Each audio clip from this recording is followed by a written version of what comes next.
विद्यार्थी मित्रांनो, आपण पुन्हा एकदा भेटतोय वैदिक गणितातील एका जादुई नगरीमध्ये.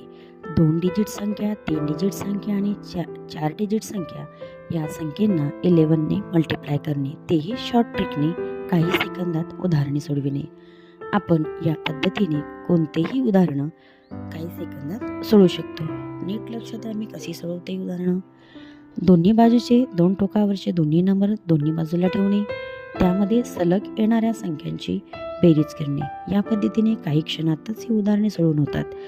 जर बोरोविंग उदाहरणाचा आपण विचार केलो तर दोन्ही बाजूंच्या दोन्ही संख्या 2 टोकावर ठेवणे आणि 2 नंबर टोकावर ठेवणे आणि त्यानंतर मधातल्या ज्या सलग संख्या ठेवलेल्या आहेत त्या सलग संख्यांची बेरीज करणे.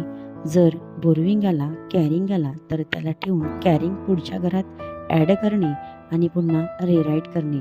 अशा पद्धतीने आपण हे उदाहरण काही क्षणात, काही सेकंदात सहज आणि सोप्या पद्धतीने सोडवू शकतो. ही ट्रिक नक्कीच तुम्हाला आवडली असेल तर लाईक करा आणि शेअर करा.